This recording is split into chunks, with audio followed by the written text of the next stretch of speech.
Hey everybody, welcome back to I Love a Hoarder, your weekly dive into life's most perplexing, wildly overfurnished realities. I'm your host, Chutney, and today instead of our usual chutney and ding-ding caper, we're going somewhere radical, revolutionary, maybe even relaxing. That's right, we're talking about doing absolutely nothing. I know, in this hustle culture, clutter-covered, content-producing world, doing nothing feels like the ultimate taboo, especially when you live with someone who believes that every expired appliance has sentimental value. But trust me, my clutter companions, this one's for you. Now, let's begin with the mess. When is the last time you sat still? No scrolling, no folding, no sneaking items into the donate bag and pretending it's been there all along. If you're living with or caring for a hoarder, your mental bandwidth is probably maxed out. And not just from the visible chaos. The emotional noise is loud. The guilt, the worry, the helplessness, the maybe I'll just reorganize the space rack at midnight instead of confronting my feelings kind of stress. That's why today's episode isn't about cleaning or fixing or sorting. It's about pausing. Because sometimes doing nothing is the kindest, wisest, and most powerful thing you can do. Science has a name for that magical state your brain enters into when you're zoning out but not quite asleep. It's the default mode network. It's what kicks in when you stop actively doing things and just be. That's when your brain starts problem solving, emotional digesting, and subconscious tidying. So if you think you're wasting time staring at a wall, well, you're actually rebooting your internal operating system.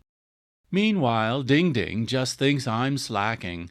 Little does she know, I'm basically a monk in sweatpants. Now, if you're new here, welcome to the chaos.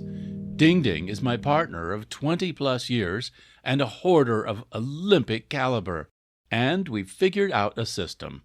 Well, I have. One room, just one. That's her free zone, her museum of expired dreams and coupons and unopened Amazon boxes. The rest of the house? We've got rules. And I mean literal, physical rules, decorated with tape. Let me tell you about my masterpiece, the taped perimeter policy. You might want to consider using it with your hoarder.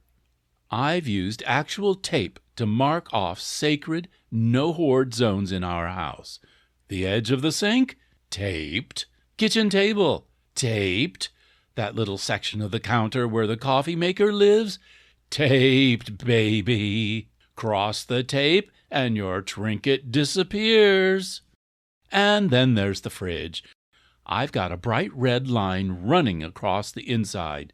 It says, in no uncertain terms, if it stacks higher than this, it goes to the bin in the sky. After one enforcement incident involving 3 wobbly towers of soy sauce packets, Ding Ding got the idea. Yes, it was ugly, but she got the idea. Oh, and my crowning achievement, the 20% rule. At least 20% of every visible surface in the home must be clear.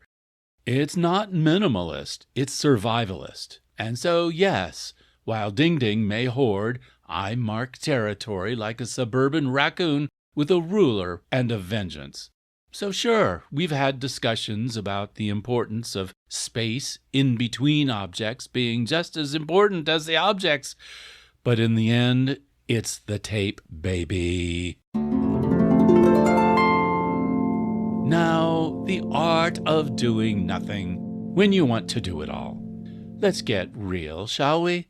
When you love a hoarder, or care for one, or just live near one, you want to fix it. You want to just clear this one drawer, or just help them let go of that pile of VHS tapes from 1996. Oh, but here's the truth. You can't do it all, and you're not supposed to. Sometimes the best you can do for them and for yourself is not react. Not react. Doing nothing becomes an act of resistance, an act of self-love, a way to say, I am not your storage solution, I am a person, and I'm allowed to rest.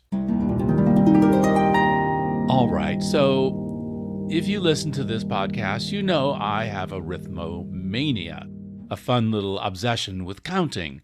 Stairs, crumbs, books, notches in the soundproof ceiling panels, the number of spoons in a drawer, which is always wrong, by the way. I'm convinced they're breeding. So doing nothing for someone like me? Torture.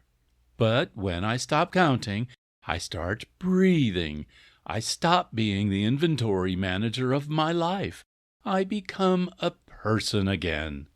So if you're wired like me, or just overwhelmed, you're not alone. Stillness doesn't come naturally. It comes with practice. So here's a plan for you. Number 1 through 6. Number 1, start small. Just 5 to 10 minutes a day. Sit, breathe, ignore the stack of expired condiments, and just exist. Number 2, mark your territory. Tape is your friend. Red tape. Tape is your sword. Tape is your sanity. Use it with flair and firmness. Number 3, respect the fridge line. Trust me, once something crosses the red tape, its fate is sealed. Number 4, stick to the 20% rule. Every room, every surface, at least 20% clear. It's not just about space, it's about air. Number 5, don't be their organizer. You can love them deeply and still say, no, I will not alphabetize your vintage nail polish collection. Number 6, do nothing with intention. You're not slacking, you're healing. You're creating space for your real self to show up. So remember, stillness does not equal surrender. Doing nothing is not giving up, it's strategic withdrawal. Do it sometimes. It's pausing so you don't get burned out. It's reclaiming a corner of your life that isn't constantly reacting to someone else's overwhelm. And sometimes it's what your hoarding honey needs most, a chance to see what peace looks like. Ding Ding, for example, is starting to understand that clutter doesn't equal comfort, and that maybe, just maybe, a person can survive without 3 backup label makers. So, there it is. Your permission slip, your strategy, your red tape revolution. Doing nothing might be the most productive thing you do this week. Take a breath. Step back. Let 20% of your table shine in all its uncluttered glory. And remember, love isn't about fixing, it's about showing up. Even if you're just sitting in a taped-off square of your living room, sipping tea, doing absolutely nothing. Thanks for tuning in to I Love a Hoarder. Share this episode with someone whose fridge is one condiment away from collapse. And don't forget to breathe. Until next time, be still, be firm, and go get that red tape.